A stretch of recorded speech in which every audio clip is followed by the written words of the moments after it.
Hey, do you guys know that if you put this podcast episode into an oven and waited for a bit, it would turn into a cake because it's episode dough. Hello world, my name is Charlie Karomi. Welcome to episode 2, episode dough of More of That Please, our community-based pop-up podcast. Every weekend, I'm setting up my outdoor booth somewhere in the Comox Valley, Courtney, Cumberland, or Comox, and I'm talking to the members of this beautiful community to find out what they want to see more of in the world. I'm talking like more local food, more laughter, more housing, more compassion. I want to hear it all because this is a podcast of the people, by the people, and for the people. Shout out Abraham Lincoln for that. He's the one who said it, right?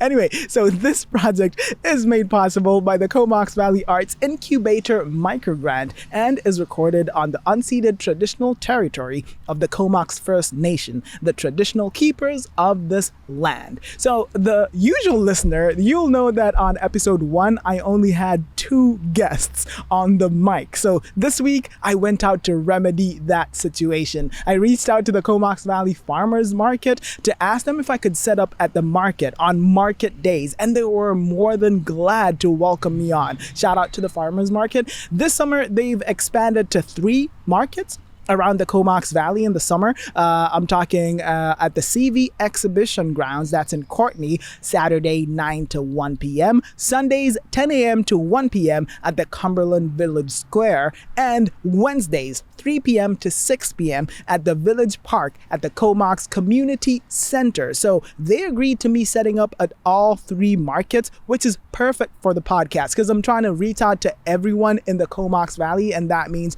Courtney, Cumberland, and Comox. So with all those 3 stops, I am covered. Plus, the farmers market are the nicest kind of people that you can find anywhere in the valley, so you know I had a great time there. I recorded the first of this 3-episode series at the Saturday market on the 12th of July, which was a super warm day, super sunny. My sunscreen was working double overtime that day. Summer was summering. Plus, local musician Kevin Mitchell was on stage performing some amazing tunes. Honestly, I could not have asked for a nicer venue for episode 2. And also, apart from changing my location, I also switched up the questions. I just changed them up a bit. So what I want to know is what people want to see more of in the world, right? But I decided phrasing it differently for different people would make it much more fun. Like I was asking questions like, and you can try answer these as well as you're listening. I'd ask, what's something everyone should try at least once in their life? Or I would ask, what's one thing you would add to every workplace or every school if you could? Oh, and this is a favorite of mine. I would ask, if you were president of the world for a day, what would you make free of charge for everybody? So think about those answers. Type them out in the comment section. I would love to go over some of them on the next episode. Okay, without much further ado, let's jump right in. My first guest on the mic that day was Justin, super fun dude who was super excited to chat. He's not a Comox Valley local, but he came through carrying all of this magnetic capital city charm all the way from Bytown. Justin, where are you from? I'm from Ottawa. Ottawa, yeah, I'm nice. out here visiting family. Ah, nice. How was your trip? It's been awesome so far. Done some surfing in Tofino. We went ziplining at Mount Washington. It's been great. Oh, you're living the dream, that's a summer dream right there. Yes, it is. Love it. So describe yourself in 1 sentence for me. Who is Justin? Oh man, that's a tough question. 2 sentences then. I would say that I'm a hardworking, passionate young man that is kind of just driven to bring more good to the world and kind of like improve my own little corner of the world, because that's the only way I think I can improve the world. Love it, because charity begins at home. You start with your corner of the world and then it just spreads. Exactly. Awesomeness. So Justin, big question. Yep. What can the world do with more of? What does the world need more of? So personally, I think the world all around just kind of needs more love. More love. Yeah.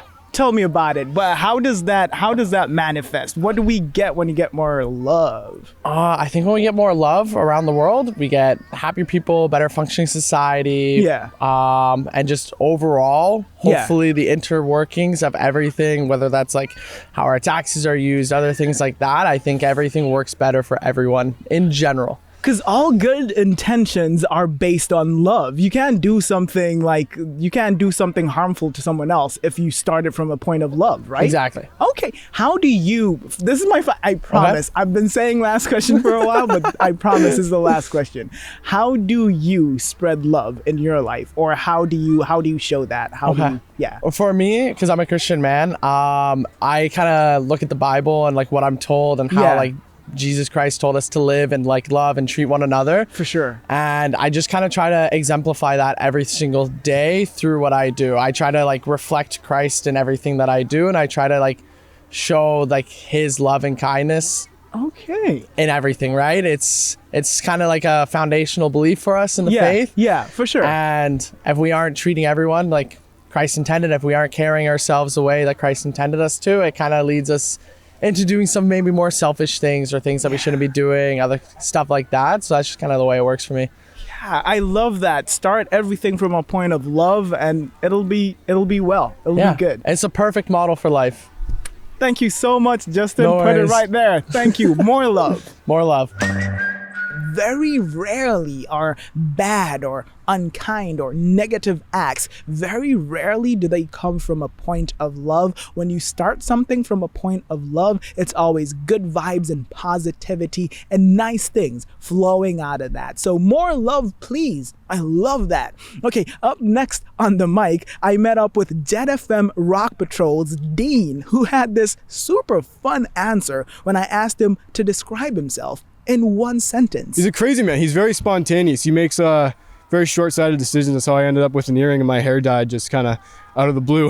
Love it. Wait, what color was your hair before? Brown. Brown. I don't have a plan. I just kind of do things. Are you having more fun now as a blonde? Dude, absolutely. Do you think I should? You could pull it off, yeah. I should do it. Okay. I'm gonna do it. next week. But Dean, big question here. What does the world need more of? Oh, that is a hard-hitting question, isn't it? It is. And you can take it as seriously or as chill as you can. What does it the can world be need anything. more of? Yeah. It's a little underwhelming of an answer, but I think patience. Patience. Just like some people don't pick things up as quickly as other people. Yeah. They might need it explained to them a little more. Yeah, just to have some like patience. Just be a little more chill in day-to-day life. Hey, has anything ever happened to you, or have you been in a situation where someone else was patient with you and you appreciated it? Maybe a new job. All the time, because I'm not a very smart person, so it takes me a while to pick things up. So I always appreciate whenever someone's willing to sit me down and explain it out to me, because I'm always willing to learn. I always want to figure out how I can improve. Yeah. So just when anyone takes the time to explain something to me, it means the world to me. That's what's up. Because here, some people are like, Ferraris are, this is me trying to make up an analogy on the fly, okay? So some are like Ferraris, other people are like a train. It might take the train a long time to get to 100 kilometers an hour, but hey, he'll get there and he'll be moving. And the thing with the train is that once it gets up to speed, it's unstoppable. There you go. So just be patient with the train and it will be unstoppable. So more patience. Absolutely. Love it. Thank you so much, Thank you, man. Thanks for having me on. Like the waiting room of a walk-in clinic during flu season, more patience, please. Does that make sense? But more patience, please, is what Dean from Jet FM wants to see more of. Now, Dean's point about how fortunate he feels when people are patient with him when he's trying to learn something new, it ties into something that Christian said later when he joined me at the podcast table. Now, Christian works at Booney's Pizza up in Comox, and he had this to say about being patient and training and trusting young people with responsibilities. If you could add one thing to any workplace or every workplace in the world, what would that be? I think the first thing that I thought of was, and this is just from my own experience in different workplaces, is the youth and young adults, empowering them by trusting them with responsibilities and help to teach them to work hard. I think especially there's kind of a stereotype of young people not working hard anymore. Gotcha. And we're kind of empowering that to be the case by not trusting young people as much. And in my current workplace, we have a lot of 16 to 20-year-olds that have part-time jobs. And they work so hard. They're such good workers, such good team members. And it's been really special to see that. And I would just encourage or love to see that in all workplaces, really empowering the young people and teaching them to work hard and work as a team. I love that because, as you said, some things that we say are self-fulfilling. So if we say young people are lazy and they don't care, then young people go like, okay, cool, that's who we are. But if they're empowered, given even more responsibility, a chance for them to prove themselves, then they'll show you that they can do everything that you want them to do. And if you start young, like, your whole future is in front of you. Like, you'll get to 20, 30, 40 and you go like, yeah, I can do that. Whatever I think, I can execute, because it started from that point where someone believed in me, trusted me, and gave me that responsibility.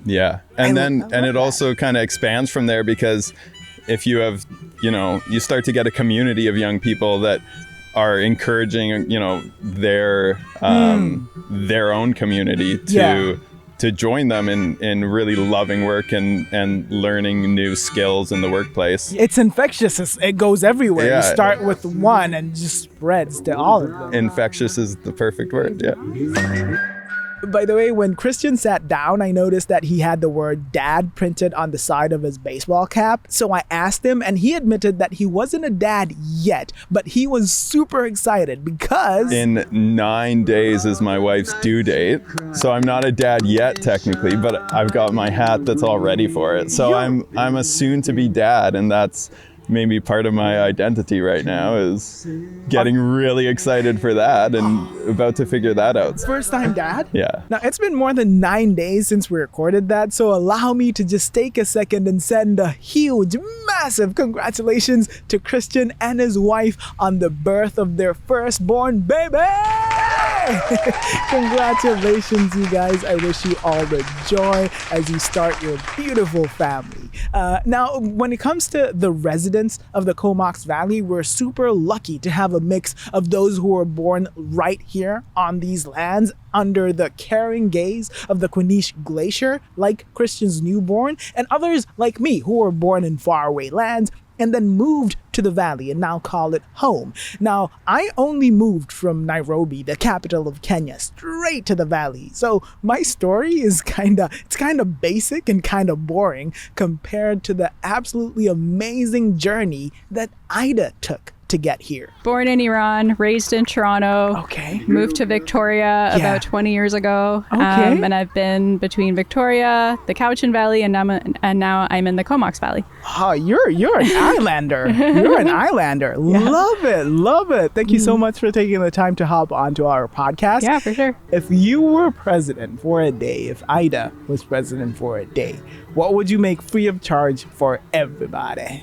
Probably, I want to say food or housing. Let's say just the right to exist without having to pay rent, mortgage, or to be allowed to be able to sleep anywhere, harvest wild food, or just the right to exist. Not this whole, you have to have money to be allowed to sleep somewhere legal.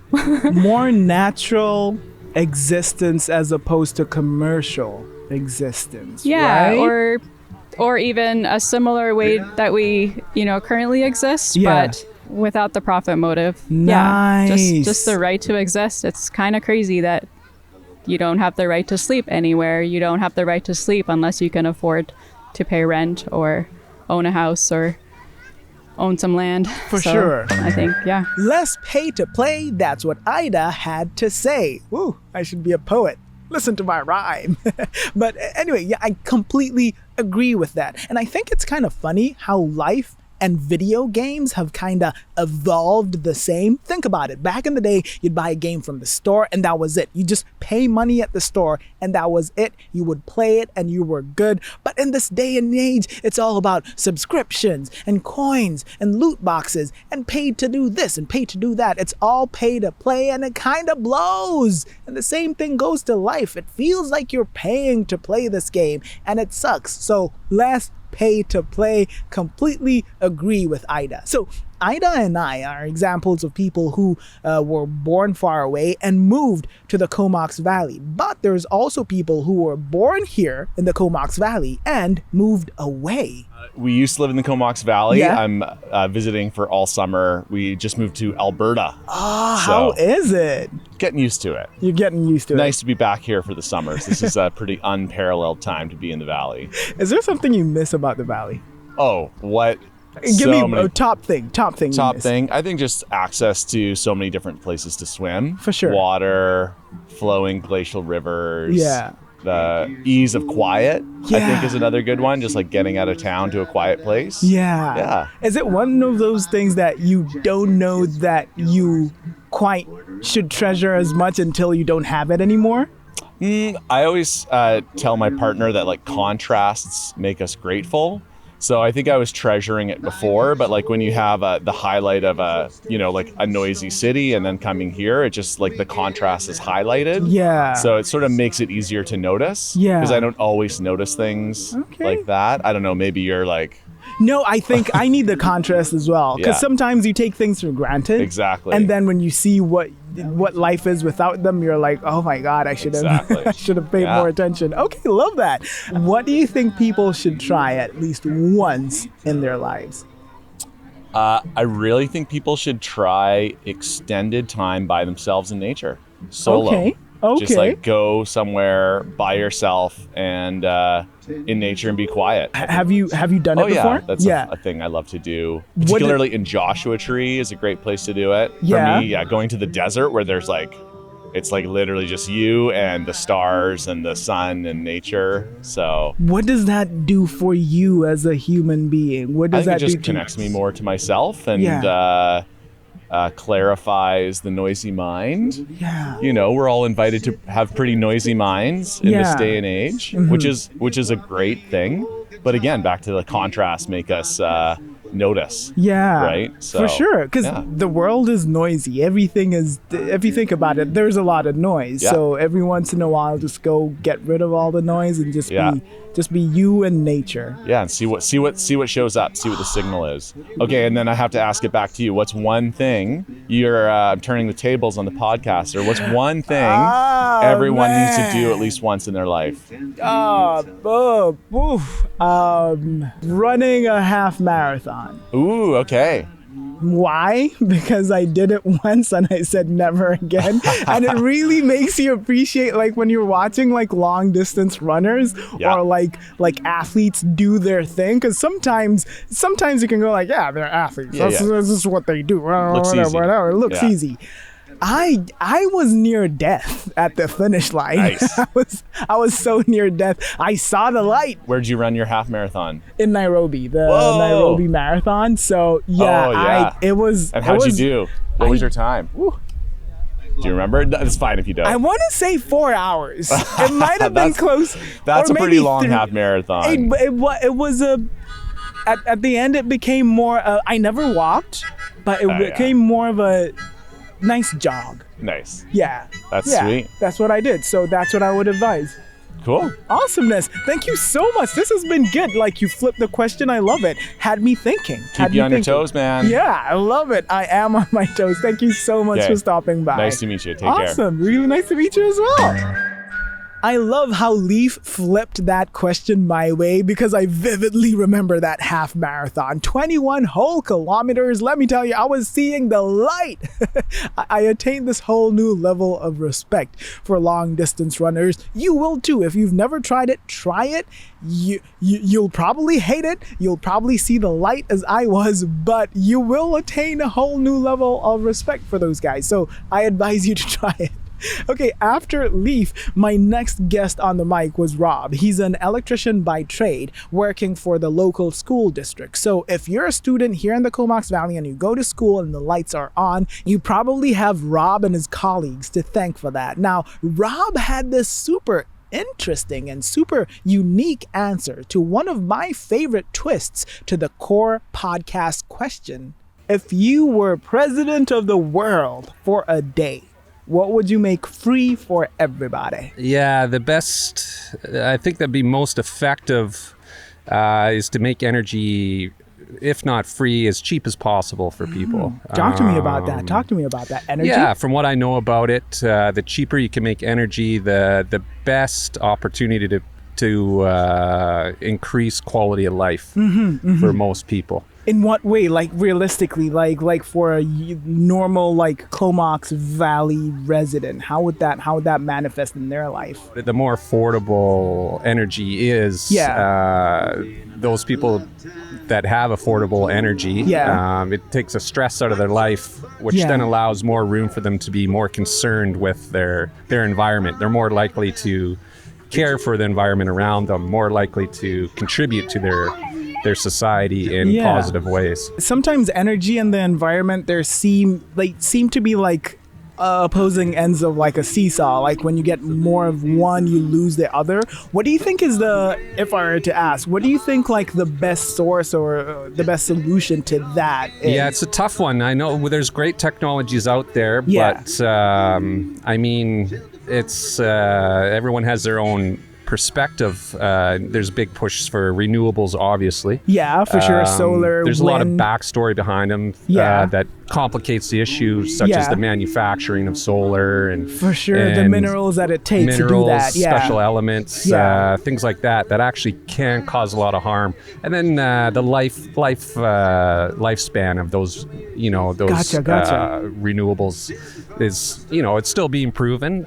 But for me, I'm convinced that we can do nuclear energy safely now. There's a lot of newer generation nuclear power plants that are proven and small scale. For sure. Which, instead of like one big one where like it produces more energy, but also the risk is increased, have tiny, like smaller ones all over. Spread it around. Small scale, more manageable. Things of that nature. Okay, so for you, it's more affordable energy, please, right? Like what would make the world a better place? Yes. Is more affordable energy.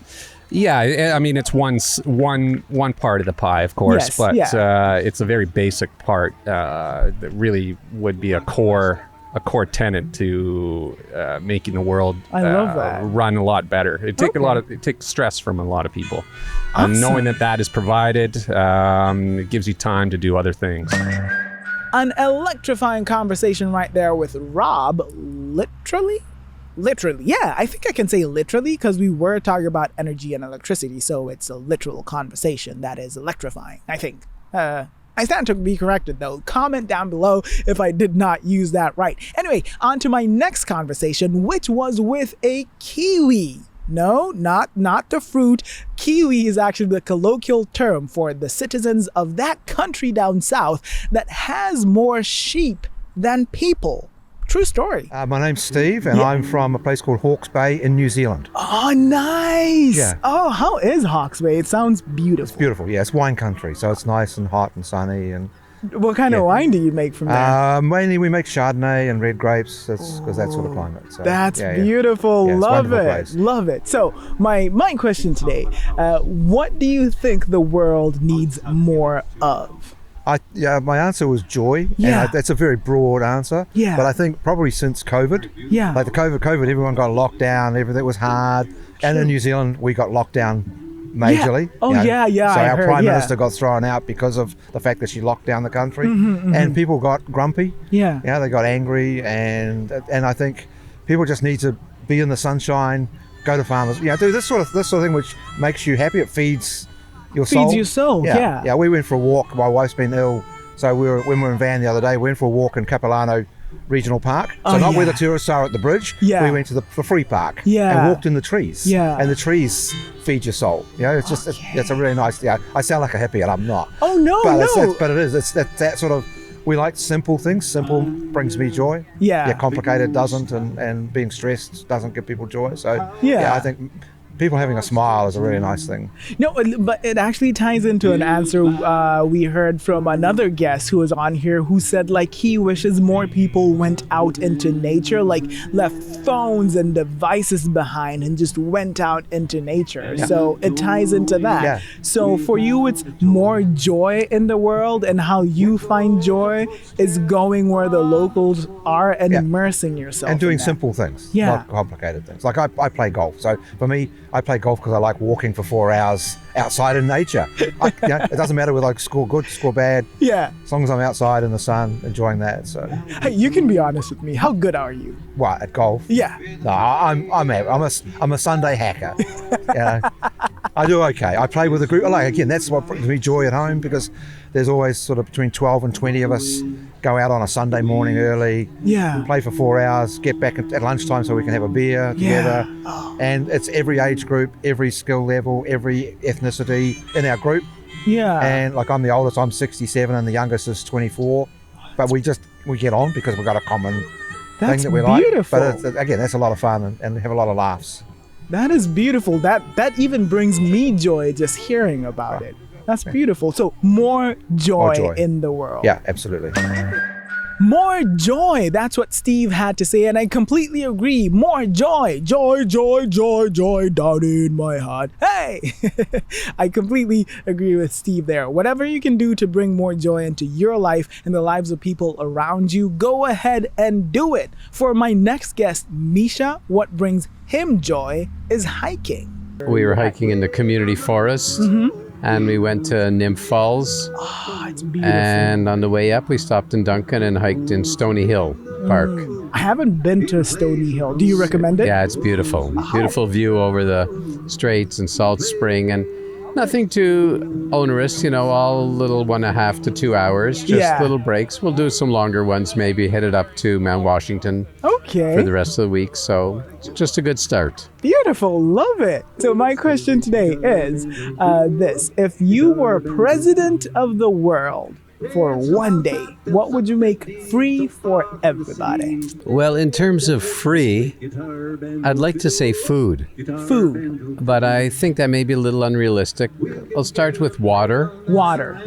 Water should be free for everyone. And where people don't have water, access should be created for people to have water. Yeah. Clean water. Clean water. And in terms of, if not free, certainly close to free would be basic foods. Yeah. People should not have to pay so much for food, for healthy food. Yeah. When you go in a grocery store, the unhealthy food is up front and really inexpensive.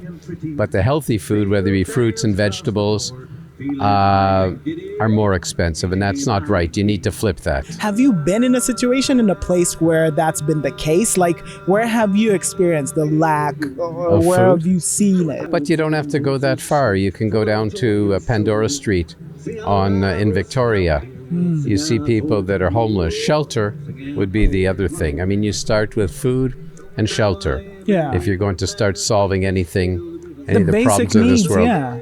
The basic needs, because when people are hungry and they don't have a place to stay that's safe, how can they do anything else? People have to have some dignity. Yeah. If they don't have food, if they don't have shelter, if they don't have clean water, how can you ask them? Someone will say, well, they should pull up their boots. Well, you got to have boots first. Yeah. Before you can pull up your boots. Bootstraps. Yeah. That's Give me it. boots first. So Let me get. Yeah. I love don't that. have a lot of patience. I have less patience for people who say that than for the people without bootstraps. Love that. It's a little self-righteous. I'm very fortunate. I live a very good life. I live a prosperous life, but I'm not naive that what others need. And we're rich. We can do that without sort of bankrupting the country, without compromising the safety of the general community. We can do it. I just am perplexed why we have not. I love that, and also I I believe, I might be mistaken, but I believe one of the meanings of the name Comox is place of plenty. I stand to be one of correct. the which, sorry? Meaning the meaning of the name Comox Oh, yeah. is a place of plenty. Oh, could be. I believe I heard that. I stand to be corrected, but I believe Yeah. I heard that. But it ties into what you said. The resources are there. Let's just help people. And the people that were here before us, the indigenous people, again, it wasn't a perfect society, but they knew how to do those things. They knew how to manage the resources better than we do. Yeah. They knew how to take care of each other better Yeah. than we do. And we can learn from those lessons. Man, I love how Misha took it back to the basics. Like Baloo said, bare necessities, the simple bare necessities. It's all about the bare necessities, man. Food, water, shelter. When you start from that foundation, people can build from there. So that was amazing. I completely agree with Misha and what he said. Misha's sentiment about providing the basic bare necessities for people, it also tied into something that our next guest, Phil, had to say. If you were to be president of the world for a single day, what would you make free for everyone? Shelter, food, and education. A level playing field for everybody. And that way the best will get the chance to rise to the top. Nice, but as long as there's a level playing field, like give me a chance, you know? Give me a chance. That's Talk right. to me about education. I'm interested in that. Talk to me about that. What's the benefit, the importance of education? When I say everyone needs an education, everybody certainly needs a baseline to work from. And have the ability to move forward. We need to start going back to learning how to have empathy for everybody and understanding all different situations. And again, that comes through education. It does. It doesn't come through segregation and society sort of trying to separate from each other. That doesn't make sense. I get you. So the name of the podcast is More of That, Please. So the questions that we ask guide us to people talking about what they want to see more of in the world, in their cities, in their neighborhoods. And I love what you said. You said food, shelter, and education. Yeah, so absolutely. More of a level playing field. Yes. I love that. Thank you so much for sharing that, My Phil. pleasure. A more level playing field. That's what Phil wants to see, and I completely agree with him. Give folks a chance, god damn it. Anyway, if you've been listening to the podcast so far, you might be thinking that the Comox Valley is only full of old people like Charlie here. You're like, hey Charlie, where are the youngins, man? Where's the youth? Where's the young blood? Well, have no fear, for they are here. My name's Christian Langman. You're in school, right? Yes, I'm in school. I'm in my 6th year at where? University. UBC Okanagan. So Nice. in Kelowna. So. Okay. Wait, do you have like a school chant or something? No, sadly, I don't know. Or I wasn't involved enough in the school to get the school chant. You didn't get that memo. Yeah, I didn't get the memo. Maybe if I went to a few more sports games or something, I could have got it. But Probably, hopefully. Yeah. But if I were to ask you this, what's one thing if you could add to every school in the world to make it nicer? I would say there's like little areas that they encourage like building things. Yeah, wait, build things? Explain It's that like to me. 3D printers, sewing, soldering things. Okay. So very much like creating like objects and stuff. Physical creation, physical art. Yeah, kind of like making what you want, like for school projects. Like you can make, engineering-wise, it would be like an electronic car or something like that. Building those spaces to more people, I think, would benefit. Like maybe like just like hands-on skills. I think we're losing those a bit more in universities. So What's the name? Is there a collective term for those places? I'm trying to. the one at my school is called the Makerspace. Makerspace, and I know, I think we have. in my high school, it was also called Makerspace. So I don't know if that's a universal term. But I like it. It explains what it is. Yeah. So makers spaces, more makers spaces. Yeah.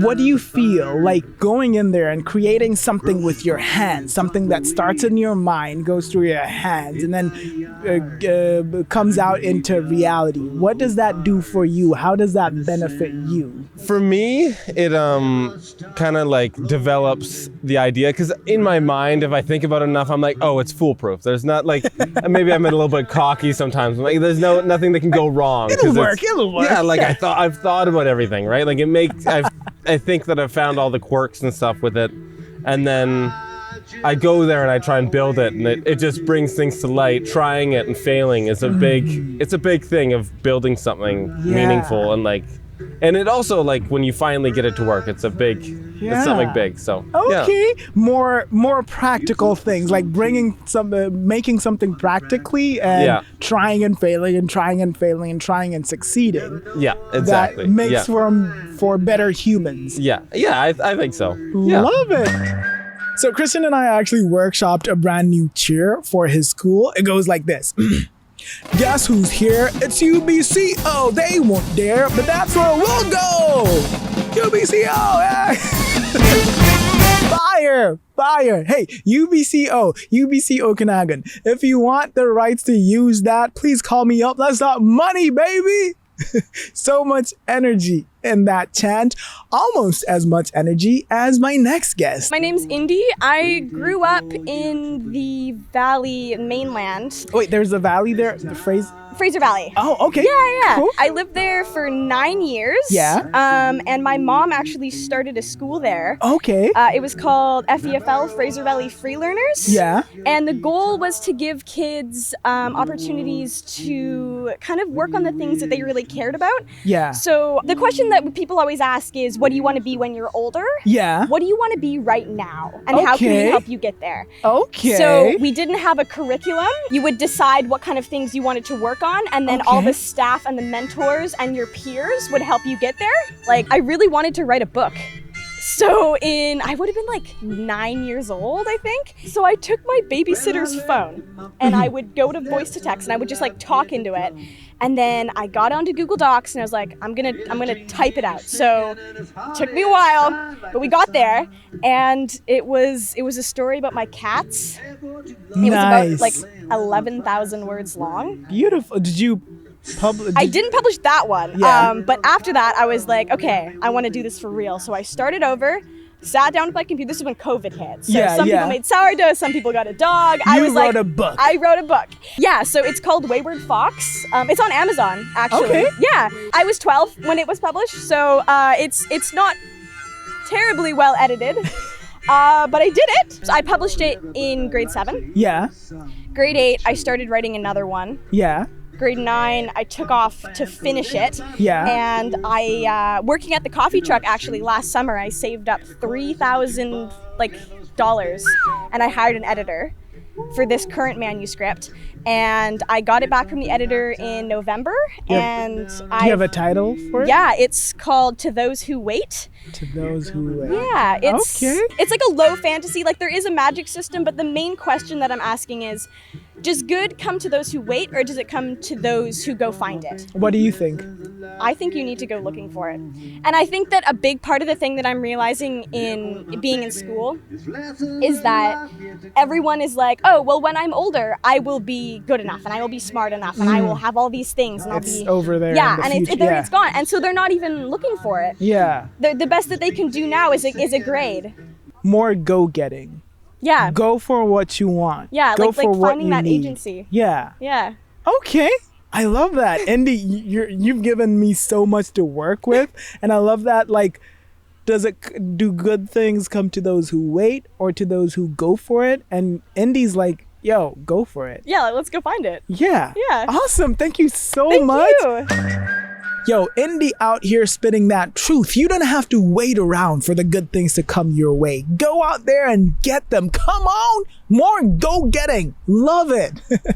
Anyway, on to my last guest of the day, who also happened to be my youngest guest of the day, who had the most fun, adrenaline-filled idea of everyone that day. I'm Sebastian, and I'm from Cumberland. Cumberland! Woo woo! What's your most favorite thing about Cumberland?